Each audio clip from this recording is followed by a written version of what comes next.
Hello, and welcome back to Season 2 of Jujutsu Kaisen. I'm Sam. And I'm Jim. And we're back. We're back here. We're finally back, and I'm so excited. We are back. It took us... Well, it's funny because I looked. 2 years was when the last... Well, not sorry. We did an episode Season for 1. 0. Yeah. But yeah, it's been 2 years since Season 1, which is crazy. Yeah. And if you followed us, and we know that we had kind of like a love-hate thing going with Jujutsu Kaisen, but we it has going in the first half. Yeah, literally the first half was kind of not great, but big fans. I've been so excited. Yes. So we waited for the first 3 episodes. So we literally just watched all 3 back to back. Because I know that the first 5 episodes are, I think it's called the Gojo's past arc, and then the next every 18 episodes afterwards are the Shibuya, which I hear good things about. The Entertainment District arc. But I'm super excited. That last half of that second season was like, or the first season was peak. It's so fucking 0. fun. 0 was so fun. I feel like Jujutsu, I can't say the name without sounding like I'm slurring. Jujutsu Kaisen is just such a fun series, and it's just like, this already has so much of that craziness. It's just crazy. It is one of those like bullshit, insane things happen for like no reason, and I just go like, now you have Gojo at the focus, who's the master of bullshit. Exactly. His like so broken. And it's funny how they like play with that in this, because normally he's like literally unbeatable and they need to like shelve him. I mean, with this, like, no. This guy literally planned out for it. But yeah. So okay, we're both anime only. Yes, we are. Yeah, the fact that we are both anime only. Like, I have a couple things that I think I've seen from just people posting like Shonen Jump reactions, but it seems like it's the story so far ahead that even when I see spoilers, they're so out of context for me that I don't know how to like process them, so they just don't register. There's like something I've seen with a character I love that I've seen that I have no context for. I do not understand it. But I have a challenge for you, Jim. Do you think you can give me a brief recap of season 1? Of season 1. Yes. Okay. We have a boy. His name is Yuji. Pink hair. He's literally the strongest man in Japan, even though he's 16 years old. I can give you each arc, so it may help you remember. I think I'm good. Okay. So we have the first arc, which is like Yuji meeting his friends. The fearsome womb arc, yes. The fearsome womb. I forgot about the cursed womb, the evil womb.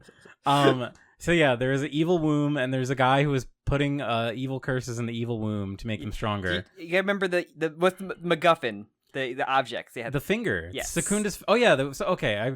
There's so much that fucking happens in this show. You don't get a recap in this show or a reminder of this season because it all goes right into Gojo. Yeah. Thank you for this. Is helping me remember stuff. So Secunda fingers are really important because Secunda had like 4 arms and he's like the strongest guy ever. So there's 20 fingers, right? Wait, did I make it up that he has 4 arms? I thought there were like a lot of fingers. There's more than 10. I believe there's 20 fingers. I will get keep going. I will get the count. Our main character, who's the strongest man in Japan, Yuji Naka or whatever. He's our main character. He's not powerful. He eats the biggest finger. He eats the middle finger, and he's so strong. And then he meets his new dad Gojo, and then his dad Gojo introduces him to his new siblings, to his crew. Yeah, one is a edgy edgelord who hasn't really quite has his character arc yet, and I'm still waiting for it. Asuka, what's his name? What, Megumi? Megumi, thank you. Megumi and Nobara, whose neighbor moved away. You can't forget that important. Yes, Nobara's neighbor moved away. Very important plot detail. Very sad. They just kind of they bump around for a bit. They fight a big white guy.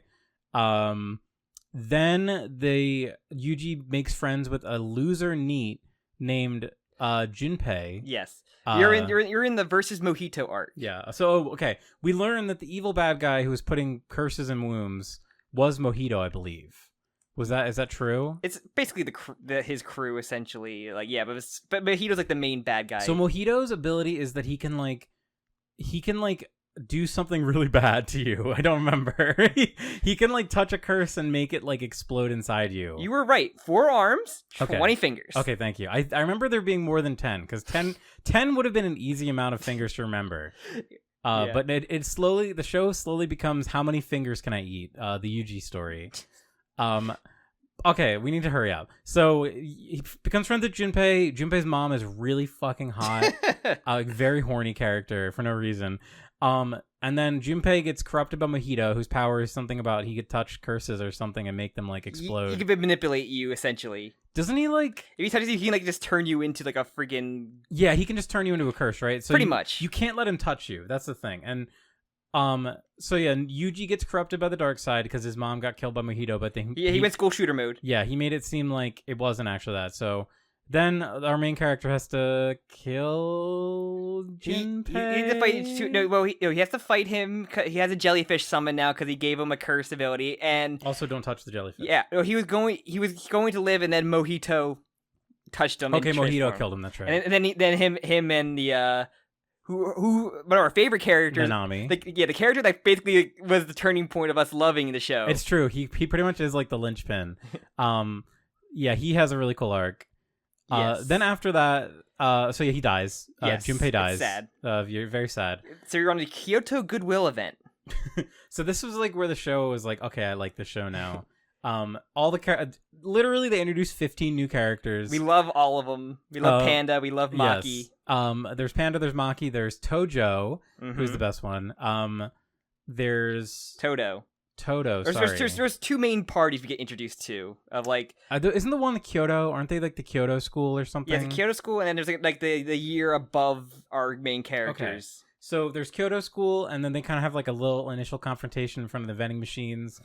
And then they have like their proper fight, which they keep saying is a tournament arc, but it's not really a tournament arc. It's kind of like a test. Yeah, like a school-wide like sorcerers fighting each other. I really hate the word sorcerer so much. It's so fucking nerdy. So the second years are Maki, Togi, who's like the voice control guy, and Panda. Oh, that's right. They're like the three main ones we meet. Yeah. And then the other ones, if you remember at all, there's Miwa. Yes, constantly shitting, as we would always say. Cannot stop shitting. There were three. There's a couple. There's Maki's sister. You remember with the gun? Yeah, what's her name? Mai. Okay, I thought Megami was Mai. That's how bad my memory was. This whole time we watched the first 3 episodes of season 2, I thought they were talking about Mai. And then there's also a couple other ones. There's Toto, as we mentioned. Momo, who's the witch girl. I forgot about Momo. And then what's it called? The blood guy, Noritoshi. Oh yeah, he's a summon. He summoned like the big elephant, right? He summoned all the blood. He had the blood thing. He always threw like blood discs essentially. Yeah. Megumi had the elephant. He had the cool shadow. That's right. Elephant. I forgot. He's like a summoner too. Yes. He's like a summoner, but it's not like how Ghetto's is. Ghetto is like a different kind. Yeah, of... we're not gonna talk about the power level, the power system, like the domain expansion and everything. But yeah. Okay. Tournament arc happens.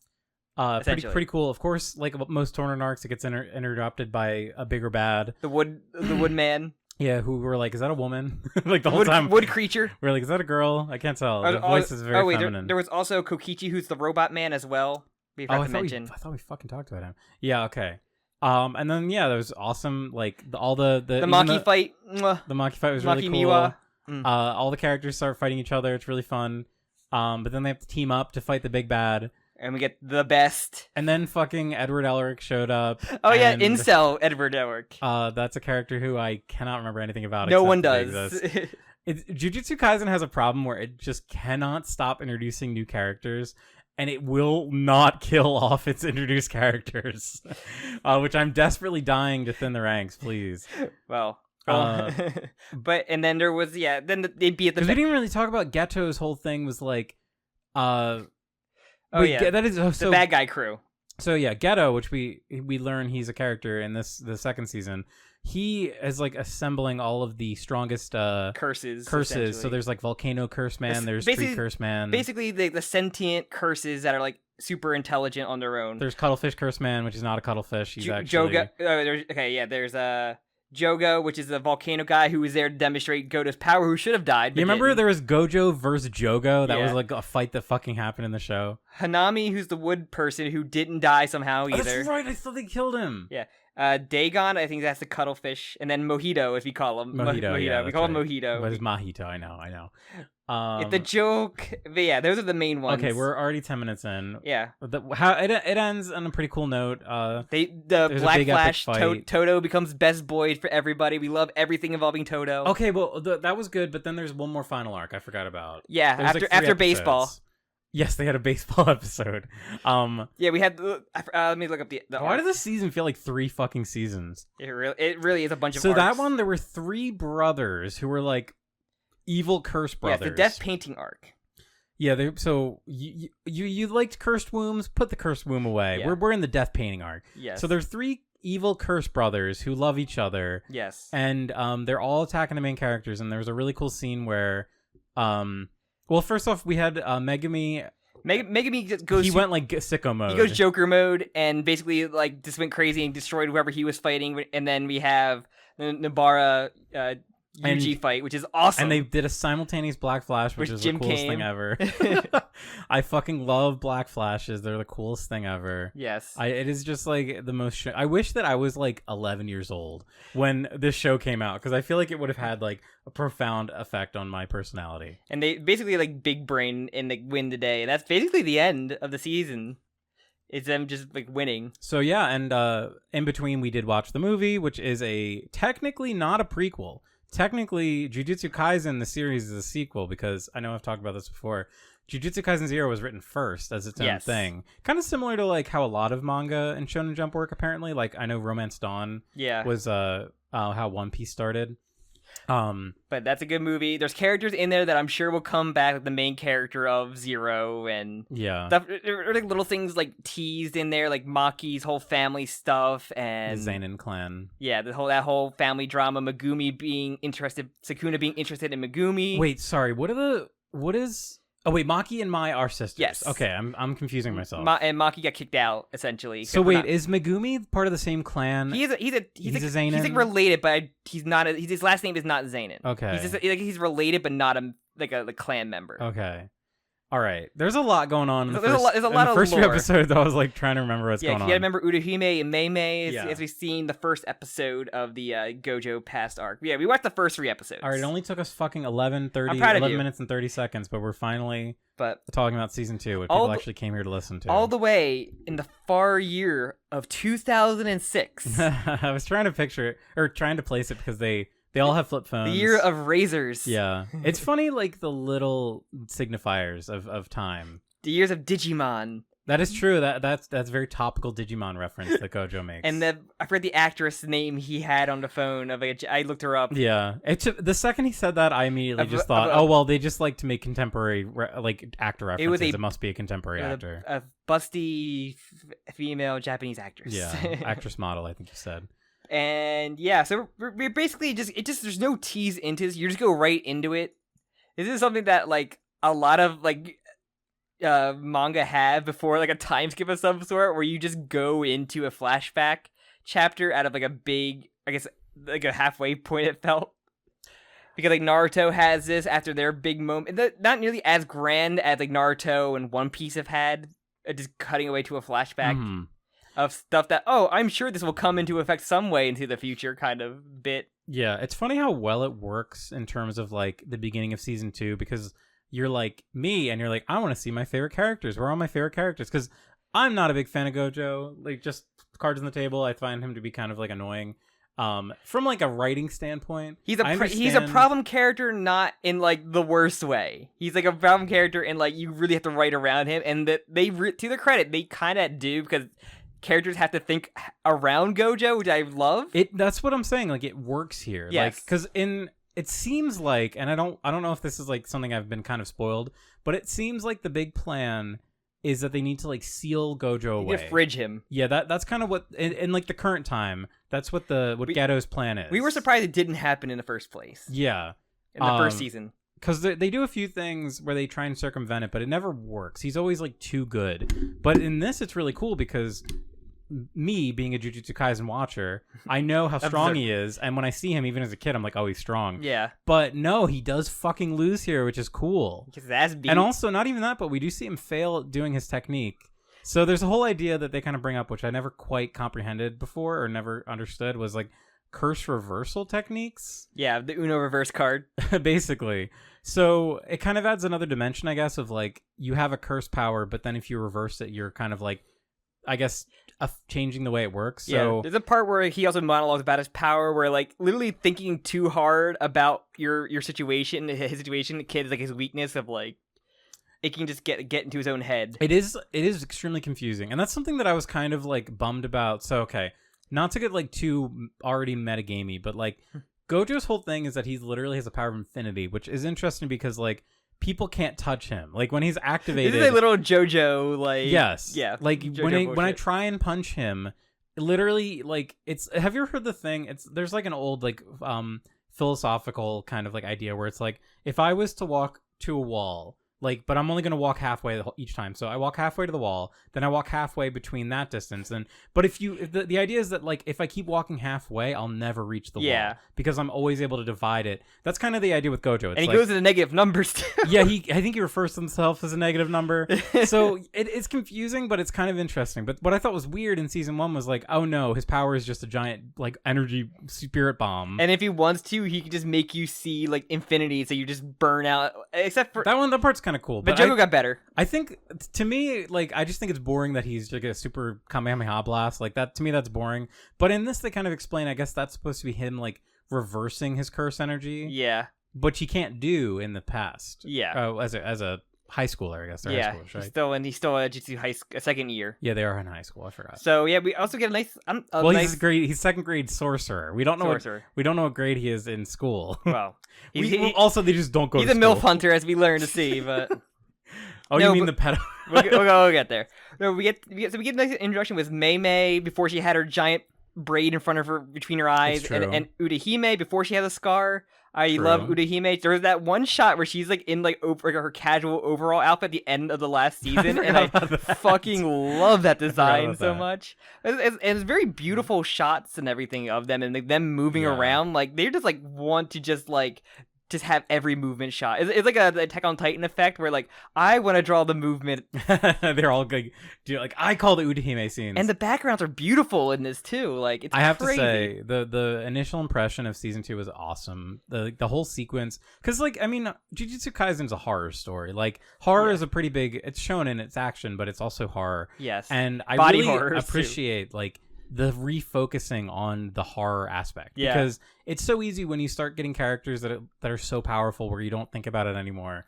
But just like the act of exploring a dark, scary room is really scary, and they convey it really well in this episode. It's kind of like an Infinity Devil situation as well, where like they get stuck in a loop and like, oh, we just go in opposite direction. It's essentially gonna cross-eye the curse and we're gonna get out, but Gojo just gets them out when they think about. It is kind of funny how they just subvert that because they put a lot of effort into like all the little character moments and like all the little mini animations.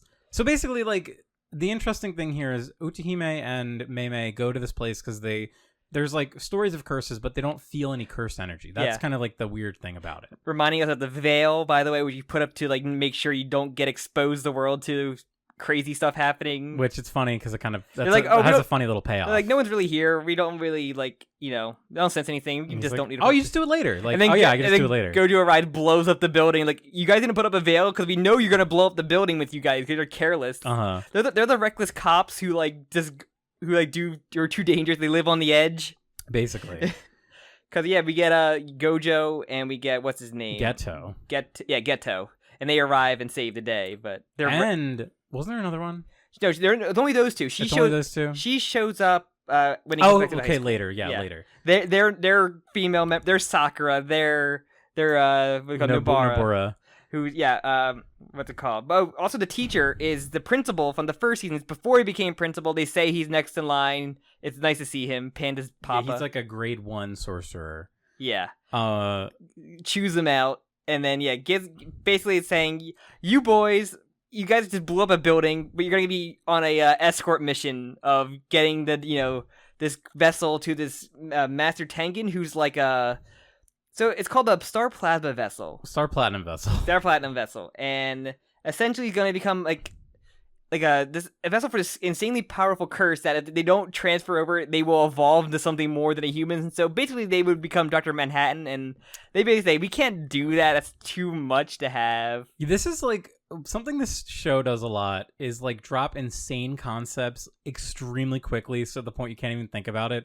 They bring up this idea that the star vessel, star plasma vessel, if they continued to live, they would basically like change into, as you said, like they become like a higher life form, so that in like 100 years they wouldn't even be the same person anymore. Like it's basically like the problem that a Dr. Manhattan character faces, where it's like when a human is so disconnected from their humanity, they can be driven to do like horrible things, and it's like bad for them to like still be around human society. Yeah. So it's not only is it a necessity, it seems to me that like what's it called? What's like the something sama? What the master name? The master that they're trying to Master Tengen. Yeah, Tengen Sama.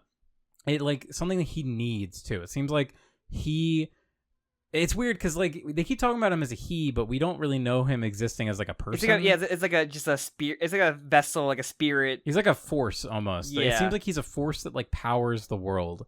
Is like the vibe that I'm getting. So to me, and it's really interesting that they start to breach this idea and it just completely gets thrown away. But it seems like this could be something that doesn't need to happen. Yeah. And of course, we don't really see how that plays out, unfortunately, but we'll get to that. Yeah, we'll get there. But I think this is really interesting. It's really good for, like, as you're saying, kind of like, this would have worked really well as a movie. It has a really, like strong focus. Yeah. And, I mean, it fucking looks like a movie. Some of the animation is, like, that good. Yeah, it's so funny that the episode description, because she's not really important, like, the third member of their team, it's just not named, so I had to, like, literally look it up as Shoko. They mentioned Shoko. No, the description of the episode does not say her name. Well, she's not important, but like every character's obsessed with her. She has a scalpel and she smokes a cigarette. Ever. Yeah, she does. She does appear at the opening scene, and every character fawns over her because she's the most important, precious character. He's so fully cool and like, man, I want to draw a girl that smokes with a never knows best cigarette. I do like a smoker character. I know Japan generally is a little behind the U.S. when it comes to like not smoking, so smoking is more common, but it does also make sense that like about 2 decades ago smoking was more common in the year 2006. Yeah, almost 2 decades ago. Damn. But so yeah, they basically had to go on an escort mission to the vessel they had to sort of like keep her safe for 2 days and then drag her to the master, like, in their underground base, which I think I remember. It took us a bit to remember, but in the first season, that was like the whole point of the tournament arc invasion was to distract them so they could locate the underground or find something in the underground or find. There was a whole mission objective. I thought that was the movie. I think that may have been the movie, but I could swear that was also like a plot point inside the tournament arc. Because I think the movie, the whole point was that the bad guy, who I don't remember who it was, I thought it was Geto. It was Geto. It was Geto. Yeah. Yeah, he like tried to. He did a diversion by making all the groups attack. Yeah. Okay, so I think that was a movie or whatever, unimportant. But yeah, so basically, big MacGuffin underground. Yeah. And yeah, so the girl is being targeted by Q and the Star Religious group, and it was the Time Vessel Association. This is funny because like these are not jujitsu sorcerers. One of them are not sorcerer users. They cannot see the spirits, and the other one is like, I guess they do. They have people that can use them because they get. And it's so funny because at one point later on, they're like, "Oh, the non-powered guys have her. Like, we gotta go get her." And then they just like cut away after. Like, they just took care of it. They don't have powered. We just made quick work of them. It happened immediately. But it's funny how like the Q group is literally like a joke, and narratively, all they're doing is serving as like a way to wear down. The mostly it's just Gojo. He's just concerned about Gojo. But when you go get her and like he goes to open the door and his C4 blows up. It's great. Yeah, the Geto. It's just so weird seeing Geto as like a fun character, like being not normal, a villain who's plotting all the time and just sitting there. It's really weird. I want to like go back and watch the movie again. Yeah, same. But so yeah, he like jumps out the window because her fucking body like flies out the window because all they're trying to do is kill her. Like there's I think it's like it was in American dollars, like a $250,000 bounty to kill dead or alive, basically. Yeah. And which is interesting. Yeah. Oh, so yeah, they're after Riko, who's the vessel, and then her maid is Masato, and maid. So they're basically on like an escort mission. These are like the characters they are just with. It's just funny how like every time they fight a Q guy, it's like a non-threat. Yeah, it's basically just like a jobber. And Riko also seems to be very like proud to be the vessel and like very like a Chuny, like a Megumin. She does have a Chuny moment where she's like, "I am a master, the Sama, and Master Sama is me." And basically, she wants go to high school, kind of enjoy her last days before she becomes a vessel and stuck underneath, like keeping up the barrier. I'm just okay. They don't really talk about this, but like. She said that she knew from the day she was born that she was special and different. Why did they just now try and kill her? Like, why is it? Did it just like they probably heard find it out? Like, well, it's more so maybe that the vessel time is coming up, and maybe maybe it finally like leaked out. But why wouldn't they just kill her if they knew that she was a potential future vessel? Why would they not just kill her immediately? Like, I don't know. That's a legitimate question that I'm asking. Trying to see if anything, but so yeah, basically we've got a 72-hour, 48-hour deadline. They got a mission. They can't think about the details. But at the same time, we learn about the sorcerer killer Toji, who's a former member of the Zenin clan, and he's basically hired by one of the groups for 30 million yen to kill the vessel. Which I'm guessing is probably 250,000. Oh, they want to prevent an impure merger. So I guess they don't think she's a good vessel, I guess. That is, or at least one. That's the one organization. That is, wait. That's a Star religious group, not the QAnon. Okay. Wait, I thought they were the same. There were two different groups. They just both, but yeah. So wait, QAnon is there's a non-curse user. Okay. Yeah. So do we think that's why Toji wants to do it though? Well, he wants to do it because he wants to bet more money. He clearly does just want to bet money. Do we think that he's literally just a fucking nihilistic, like, gambling? Like, he must have, like, some sort of, like, goal, right? Oh, yeah. It would be weird if he didn't. I think so. Maybe also, like, a combat guy who just wants to beat, like Gojo was, like, that's why his whole objective was more so Gojo than her. Yeah. Like, she was just an end to get money, but he wanted to fight Gojo for the most part. It seemed like he did. I mean, his objective was more like, I can kill the girl anytime. Like, Gojo is, like, the real threat here, and I can't get anything done, and, like, she just... As we see the go, he had the power of gun, just make it so. It didn't take very long. And if he doesn't die in this arc, then he's obviously set up to be a big bad of, like, another arc afterwards. He must die. We cannot afford it. There's no more room he for had to survive for 20 years. Sam, there's no more room for villains in the show. We be run a wild card. Every fucking seat's taken. But yeah, so he's like an outcast of the Zenin clan, and it was like a guy who's like I guess like the guy who hired him, or essentially, or he's like facilitating like the money transfer. He's the guy doing the bounty essentially. Yeah, and the guy makes a mention of like, how's Megumi? Like, who? I mean, he literally like pauses for a minute. He's like, huh? And yeah, he is his dad, but so okay. He is Pop. That's why he's a deadbeat dad. So join the crew of shonen characters with horrible dads. There's a pipeline of like the strongest shonen character. Like there's like an inverse relationship with like how good of a dad they have, and how strong they get. And Tojo's the fucking widest motherfucker. He's extremely wide. He's got like puffy cheeks too. It's kind of a weird thing.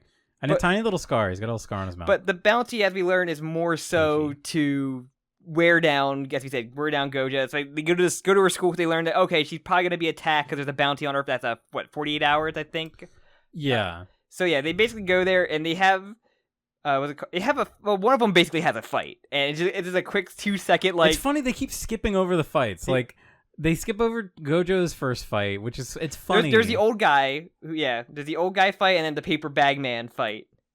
And so that one is like a proper fight, and the old man fight is also like it's like hardly a fight. It's like it's a beatdown. Yeah, he's like he's a zoner, so I get close to him. He's not gonna be ready for that, and I'm gonna stab the shit out of him. And then it's so funny. He jumped out the window, and then we just cut to him meeting his dog and like being young. Like, oh, this is great. I love this. Is my dog, my only friend. Oh no, I'm seeing life before my eyes. It's kind of a touching moment, honestly. And I was thinking, like, I have a dog currently, and I was like, when I'm an old man, if I had an experience where I saw my dog again, that would be like profound. And then you realize what's happening. It's like you realize you're in a dream, and then you get CQC'd like amazingly like animated, like shit beat out of you. This show is like it loves like the street fight beatdowns. Like it is like hardcore. That's one thing I love about the fights in this show. It's just like we're gonna get bare knuckle dirty here. It's like I'm a sorcerer, but I can still beat the shit out of you with my hands. It's so good. It's really good. And then Gojo has to fight the paper bag man who can make 5 clones of himself. You forgot the one scene. So they run to her school. Oh, that's right. They wrote them the chapel. That's where he finds her. Yeah, she's in the chapel singing, and there's a very cute scene where all the girls immediately, because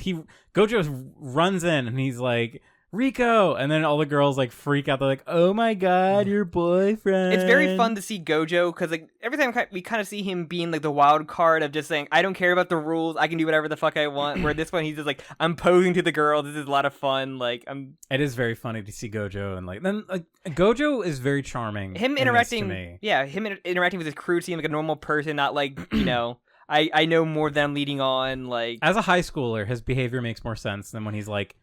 What, 25? How old do you think he is in the main series? He's probably like late 20s, early 30s. He's probably a little bit older than us, just because if he was a high school in 2006. He probably have his age on the wiki, but I don't feel like looking that up.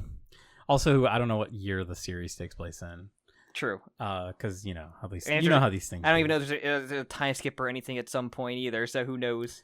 But yeah, it's very cute, and the awful teacher. So there's a funny scene where the teacher runs up and hands her number to Gojo. Gojo, who is a high schooler, by the way, and she's like, "It's hard to meet people when you're a teacher," and I'm like, "Bitch, you are literally hitting on a high schooler." She played Persona 5. Twitter, cancel this man. She played Persona 5. Mr. Electric, have him expelled. I'm gonna look up Gojo's age. Age 28, 29. God damn it. I'm not sure how. And so he was probably like 16, 17, 18. Yeah, in that makes sense. So, oops, that teacher's getting fired. Good. No, it's gonna be like nice for her. Yeah. But yeah, she's embarrassed. He's going to like, we gotta go. I'm picking you up like a basketball and getting the fuck out of here. It's very funny. He just holds her literally like a basketball. But yeah, he makes easy work of the paper bag man. This is where he kind of goes on about his power and everything. Yeah, so there's kind of like a whole thing with this guy where he can like create perfect clones of himself. It's not really that interesting, to be honest. No, it's just kind of like a guy to punch. There's a boring design other than the paper bag. And Gojo just makes quick work of him, makes him shit his pants essentially, and yeah, he gets away with carrying her out with like a basketball. Also, the maid gets a moment. Yeah, so the big cliffhanger this episode No, there's also a moment before that, though, where the maid actually beats him up with a broom. That's right. She does have kind of an epic moment. Yeah. Then it's a mop, actually. The mop, sorry. But yeah, that's when she, you get a picture, she got captured because he went off without her. And yeah, she gets captured. And it was so confusing at first, because me and Jim, like, what the fuck happened? Because the episode just abruptly, they're like, all right, we're going to go on this mission to save your maid, Mom. And then it just abruptly cuts to like all of them in Okinawa. And they're like, Okinawa beach party. And it's just like, wait, did I like skip? Did I sit on the controller? Look at all of our abs and our swimsuits. Like, we gotta get something for the guys, something for the girls, and something for anyone in between. Like, and then I think you predicted, you were like, oh, they're probably just gonna show it in a flashback in the next episode, and they did. It was a 1 second flashback where, oh yeah, like these people don't have curse powers, so Gojo just easily just like busts the door down and they rescue the maid. It's also very funny that the third member of their team just ran away after they were about to have a scrap in the first episode and never returned. Yep. Oh, also in this episode, yeah, we see him at the beach and everything. There are kind of some talks between everybody about her, but like we cut to a young Nanami coming in. We do. I looked away for a second. And Jim's like, "Oh my god, that's Nanami!" Like, it had a title. And you were like, "Nanami, who?" And I was like, "Our favorite." I was like, "Holy!" I think we're not seeing him without the glasses and the tie. Yeah, he doesn't look anything like him. He's in high school still. But okay, no. So I want to talk about the scene. So they have literally a scene where they talk about how the maid's missing. It's longer than like the sequence of them rescuing her. They just them kicking open a door and just getting her out of there because Yeah. these guys don't have powers, so they just beat them up instantly. And I think the only reason they did that is so that we know that she cares about the maid and also has having second. It's her mother figure because she didn't really have like a family. It seemed to tease that her parents died at a young age in a car accident or something because she was, like, showed her looking at an aquarium with a car underwater. Yeah. So kind of assumed that something happened to them. But yeah, so it's like I think it's just trying to give her a little bit of a connection to someone because They we want to have that moment where it's like, does she or does she actually want to assimilate? And even before that, like, I want to go with you because I didn't have a chance to say goodbye. Like, I don't want to, like, I want to go. I need to see her one last time at least. And like, they have a nice time for her last days. Gojo, so we learned Gojo is keeping up his eyes 24/7 for like days, like a day straight. Yeah, it's apparently exhausting. There's a funny bit where they hold like a sea cucumber and it literally shoots out like a bucket of cum. It was animated so well. But like during that scene, it like zooms in on Gojo and it points to him. It's like literally super exhausted or something. And I really do love the little like nice moment montage going on. It's very fantastic. Pretty. It does so much. Dialogue, like little things like this do so much heavy lifting for like how much I care about these characters. For a pretty character that only appears in like what 3, maybe 4 episodes coming up, like. You feel attached to them, like really nice, tender moment. This bitch that dies, she's only in it for like literally an episode and a half, and like that sequence, the little montage of them having fun and being in the aquarium, it's like it does so much to endear me to this character. The only episode you see her in the first episode is she's like knocked out, which is very funny. Yeah, and it's great because like it gives her some like connection too. It's like especially with her moment, it gives her time to think about this choice that she apparently has like some say in. Yeah, because as they relay on like later on, like the teacher, like he he acknowledges as a racing. Like, it's not like you lose. You may think, you keep saying you yourself are still going to stay around, but no, you are not going to be a person. It's going to be a great sin. Like, it's one of those escort missions where, like, you get her at the end, but you're bringing her to her identity death, essentially. Yeah, like, yeah, she doesn't get to live anymore. Even if she's stuck in the basement for, like, ever. Yeah. Until the next vessel. For 500 years. But so, we're getting a little ahead of ourselves. I know. Because I really do have a lot to say about that. But, then we're bringing her back. We're bringing her back to the school, and he turns his eyes off because you see the color go out, and immediately stabbed in the second chest. he puts his defenses down, he gets stabbed through the back. Dude, I fucking love Toji. Like, he is like amazingly like put up there as like a villain, like for how like legit he is. It's just great. Despite his shitty boat gambling. I told Jim like oh, the gambling. We didn't talk about the gambling. Yeah, he's addicted to gambling, the boat racing. I'm like, yeah, if this is like a thing, like he probably had in the manga, but like if they with an anime only of just showing him gambling what he's gambling on, like they don't want to animate horses, they do not want to animate dogs running. No, it's so weird that I can't remember. There was another anime I watched recently where they had a plotline specifically about the boat racing. It must have been something we watched. I remember that too. Fuck, what was it? It was very weird. It was like something great. It wasn't Great Pretenders had that in there. No, we didn't watch that together. Yeah. But I thought it was weird because like I'd never seen this sport before. It's like they're like tiny ass boats, and you basically like how a jockey like gets really small. You get really small on the boat. Whatever. It's just a funny thing that like just to bet on. It makes him seem like a really like just a dark character. Like this is all he does in his spare time is be alone and gamble. It's weird. It's kind of depressing. I'm trying to see if like anything can come up from typing in like boat racing anime, and like what the fuck is this? Like looking at it's like like a weird live action. It's gonna fucking kill me that I can't remember. It looks like Speed Racer, but in a boat form. Whatever. But. All right, so Zombieland. It was Zombieland. The picture of the girl with the yes. Oh my god, thank you. It was. I know. It was bothering me too. I'll know it when I see it. And there we go. Oh my! I never would have been able to pull that out of my head. Because the arc of the one girl's friend just got in the boat racing. Yeah. All right, so yeah, fucking Gojo stabbed in the chest. Awesome. But he's like, "Don't worry, I used my power. I shifted my organs away. It was like a safety pin going through a knit sweater." Yeah. Yeah. I'm fine. You get her, I'll fight. And so basically Toji is like very similar to Maki in a way where like he doesn't have like he's like a peak human conditioning, but he's like Maki on crack. So he's like explicitly no curse energy. Yeah, that's why Gojo can't really sense him. He's like it's one of those things where like it's like the counter power system character, but a villain side. I've seen it before plenty of times, always cool, and Gojo's like he's fast, I can't sense him, and he basically had a cursed backpack on that has this. I love he pulls the sword out of like that is really cool. And yeah, and Gojo gets fucked up. He like summons like a bunch of like spirit bugs and curses around him. Call him, yeah, they're little like flies. Yeah, a bunch of bugs, and like it just basically Gojo gets stuck in his mind, which he said like me getting stuck in my mind is my biggest weakness, and he's tired. His like eyes are kind of like crying essentially. You can see.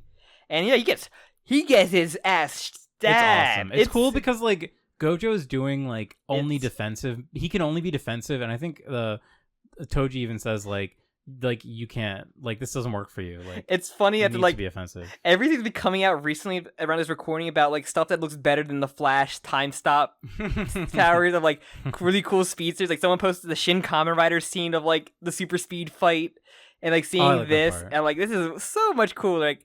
Like it's awesome. I love seeing Gojo. This is the first time we ever seen like really Gojo get fucked. Yeah, he gets killed apparently. Maybe according to I don't know how he'll recover from that. We never see him afterwards. We never see him afterwards. Yeah.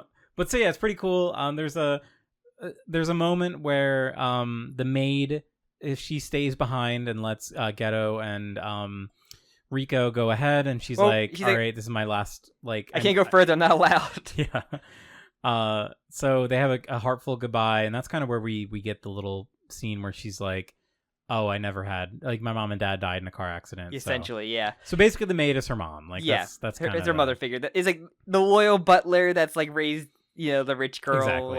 like that kind of trope, but it's still really nice. And like I love the maid because she's comes off as competent for the most part, other than She's being very captured by charming. that one time. But she was like, She's a human. I mean, what can you expect? She's a human that held against a guy like a freaking huge like grappler, essentially.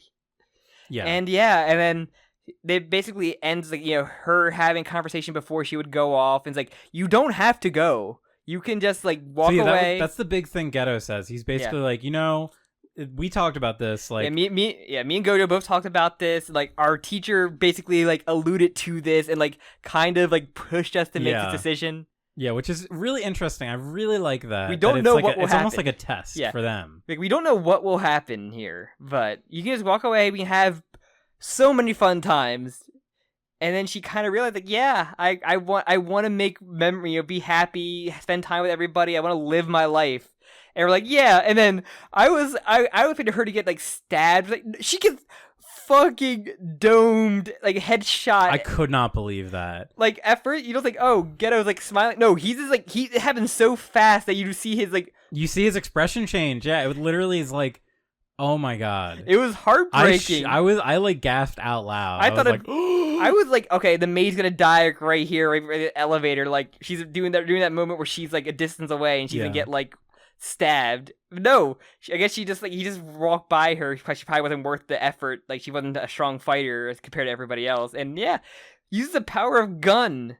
In a shonen, gun. Like Mai uses guns, but she's like rubber bullets for the most part. She has rubber bullets for the most part. Remember, she has like a special curse bullet that's like her extra. She can actually fire 7 shots because one is a curse bullet. Yeah, I love that shit.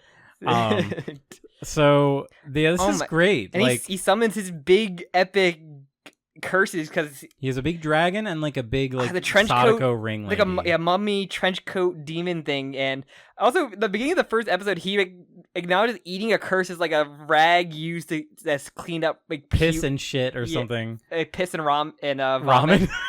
I mean Japan, so vomit's probably gross from the ramen. There was spilled ramen on the floor in one episode. But yeah, and she fucking gets shot, and we're gonna get off a battle between them, and the Gojo is fucking dead. And that's where I'm here to make an announcement.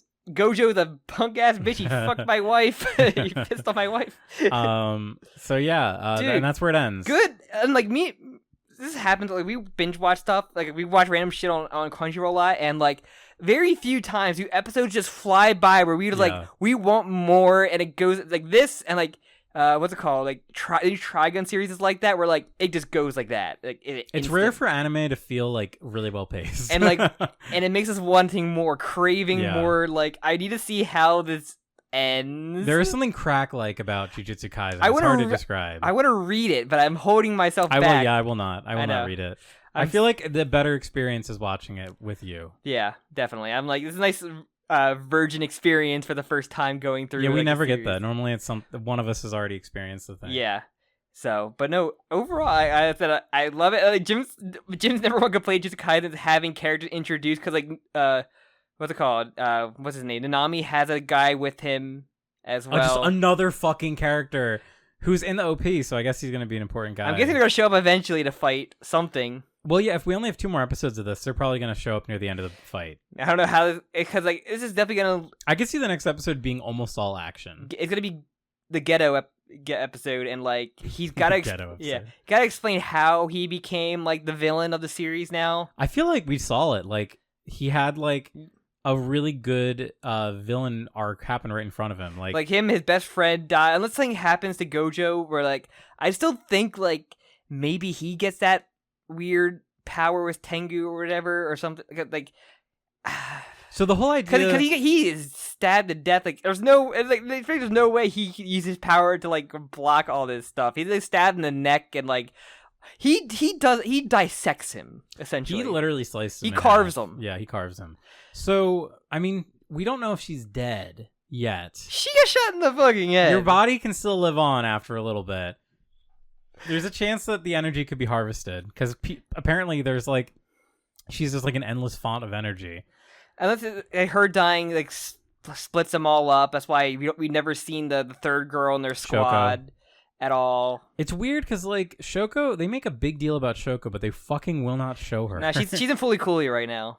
So her thing, like the joke thing, everyone loves her. Everyone's obsessed with her. She's so good and smart, and she's also really good at curse energy. She can do the. She'll appear in the Shibuya she knows how arc. she knows how to reverse curse energy. That's like her big thing. Her gimmick. She has scalpel.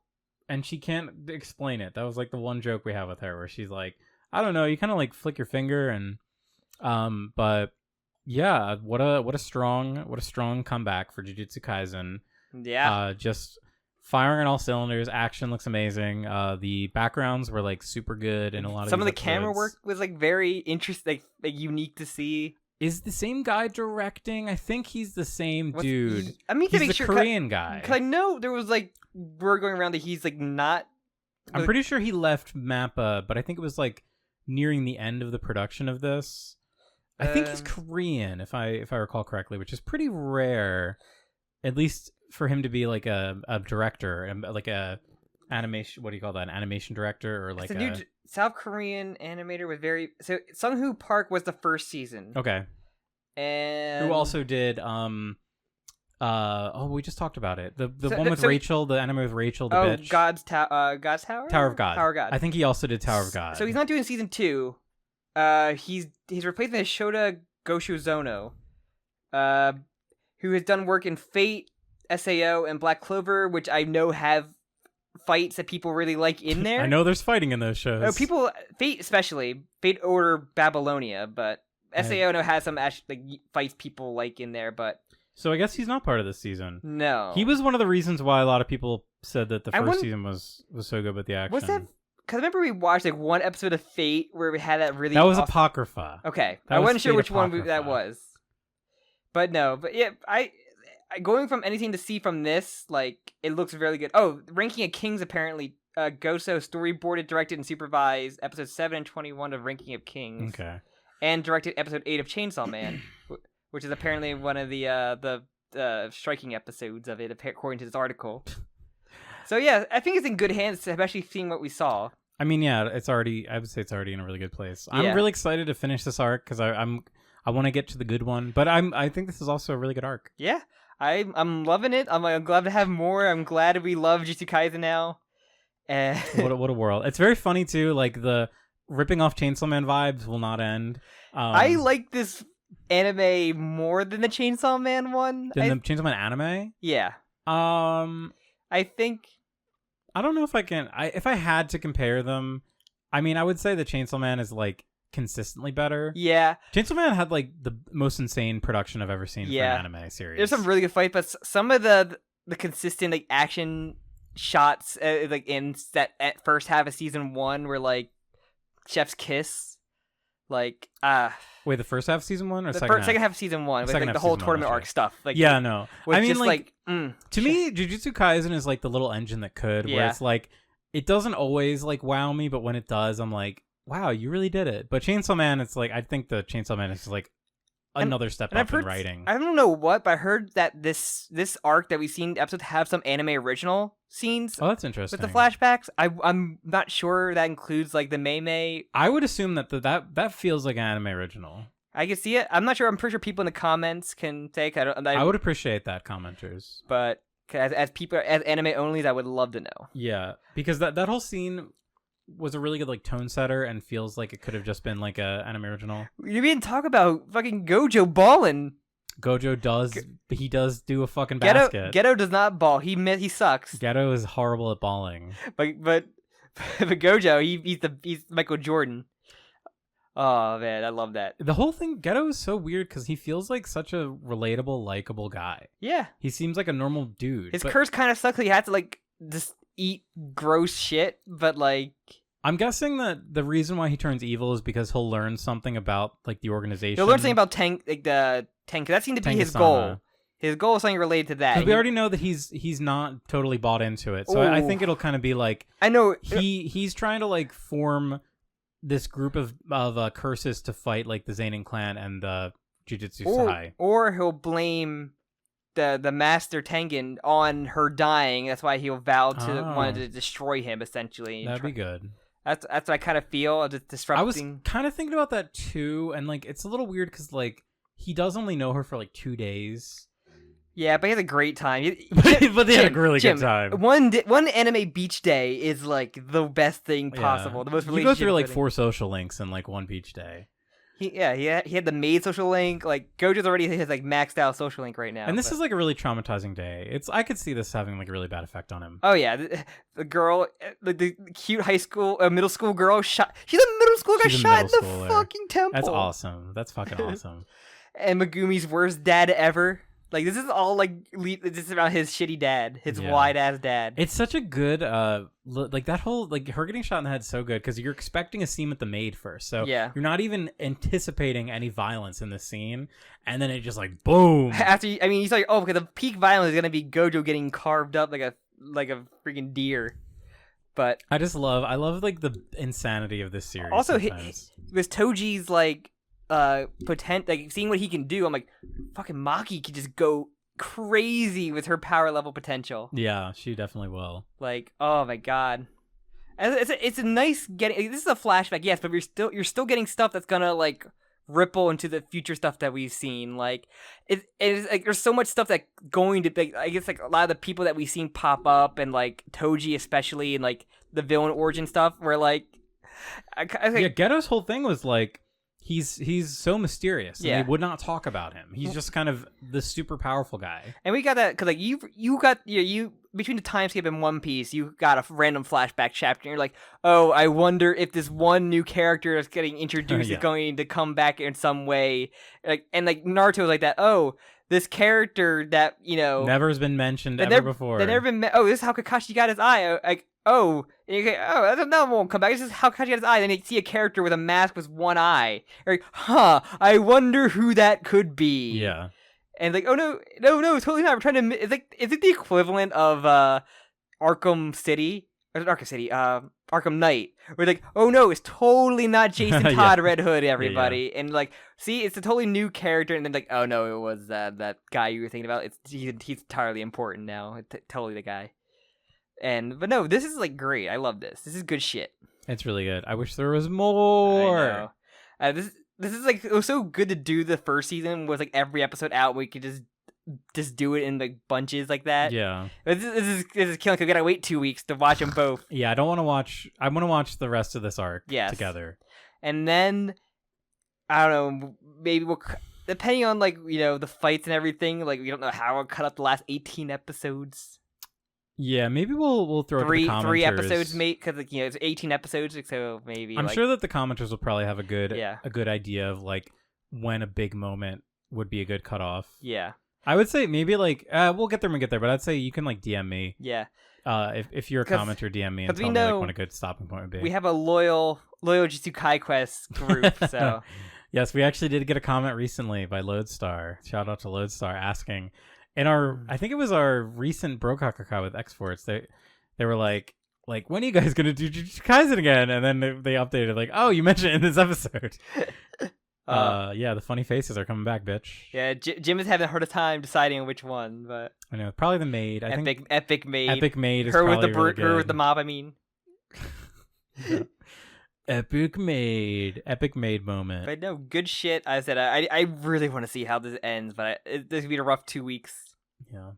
So it's nice to have an anime I'm looking forward to watching again. I haven't really been like watching anything week to week for a while. I've only been watching like the one Kamen Rider anime that's on Crunchyroll because that's a random like post-show series they have on there that just exists on Crunchyroll without the original on there. That's so weird. It's the only thing anime I'm really watching. I still need to go back and finish Trigun. I really want to. I really love that shit. Yeah.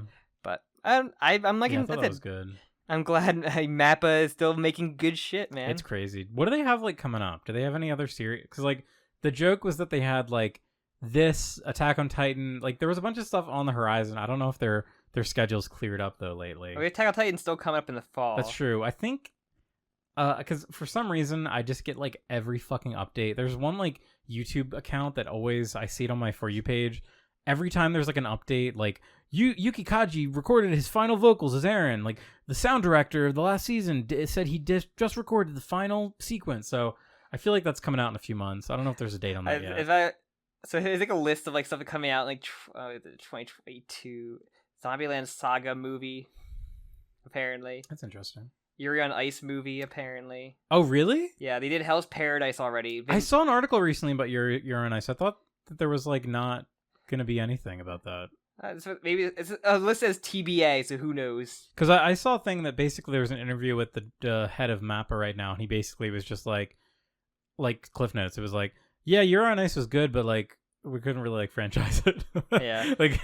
like they basically, it's not like a big fucking series, which is insane because like that was the biggest anime. I'm sure merch sales were insane for that. They have Hell's Paradise. They did, which we watched a bit of. We're not like it didn't hook us at all, but I was pretty underwhelmed. Other than him by being Hell's a wife Paradise. Him being a wife guy was very funny. It just, there's like after you've seen enough anime, you start to kind of see through the Matrix. And that was one hideous, that I really saw through the Matrix. Her hideous through. Ready Player One scar. Yeah, that was funny. They did Vinland Season 2, which I still need to watch. Oh, did that finish? I think so. That's pretty good. Jujutsu Kaisen and Attack on Titan, the ending of it. I'm not gonna say the full title name of that. Oh, you mean Attack on Titan, the final part, part 2, part 3, part 1, the final act, part 9? This time for real. One more final. It's over, Aaron. So, and let's see, anything else coming up? Not really that much on there, other than like season 2 of Hell's Paradise got announced already. But damn, they could finally take like a 10-day vacation. By that I mean they get to sleep for 10 days. And then they have Yuri on Ice movie and a Zombieland Saga movie that's to be determined. But hey, I really liked Yuri on Ice. I thought that was a pretty good anime. I would totally watch Yuri on Ice I movie. sleep. Zombieland Saga movie, real shit. You should watch Yuri on Ice. Yuri on Ice is actually really good. The thing is, I really don't want to watch figure skating stuff because I grew up living, with my grandma, my mom, my sister, who loved watching figure skating, and I was stuck watching figure skating so much. It was such a freaking boring to me as a kid. Well, Sam, you also hate school, but you watch how many anime set in high school? Yeah. Hypocrite alert. I related to the delinquents who didn't want to go to school. Yeah, Yuri on Ice is good. I mean, look, I watched Yu Yu Hakusho. Why did I have to go to school? I could have just been a ghost solving Ghost mysteries. detective. I could have just died in a fire. Oh wait, no, that didn't happen. I could have gotten hit by a car. All right. Do we have anything else to say about JJK? No, I think that's it. As I said, we can't really come with full conclusion of the arc until it's done. So it's true. But no, I said having a good time. Good stuff. Such good shit, pal. It's fun. So, I like the big punches. I need to see a Black Flash though soon. If I don't, I'll die. Nanami's coming in and he's gonna start his like early record before we saw him in Zero where he reached his record and then he got his record broken in the season. I kind of want to. I go back and watch like the Maki Miwa sequence. Are great. I need to go back and watch the Boogie Woogie like beatdown as well. That one's so fun. God, we love our Black Flash's anime punches. I love my big anime It's punches. just very interesting that the first season starts out with like it's very much like reminded me of Attack on Titan when you came back and just like none of the characters you really your 3 main characters, you don't start out with any of them now, you're just going right to a flashback with like half of these are new characters. You have two characters you were familiar with but completely different, and it's very fun to see. They're doing really good. I was a little worried at first when I was like, oh, this isn't going to just be like one episode, but I'm really invested now. I'm really curious what's going to happen with Geto. Yeah, same. Him becoming the Joker. All right, I got nothing else to say about this. Anything else, or should I just plug it up? Nah, just plug it up. All right, what am I plugging up? The bullet wound inside her bullet fucking wound head. Inside Rico's fucking skull. Thank you so much for listening to the episode 1 of season 2 of Jujutsu Kaisen. If you liked everything, share video, like the video, subscribe, comment on any of the little facts that we don't need, that we have no knowledge of for being. Oh, the anime! I really want to know about the anime original stuff. Yes, you can also, if you like, leave a review also where anybody listens to the podcast because it helps out a lot. You can follow the podcast on Twitter, which has me and Jim's Twitter handles on there as well separately. And you can also join our Discord. Dick Sword. And you also subscribe to our Patreon if you want to shout out on the beginning of every JoJo episode of Jokakaka.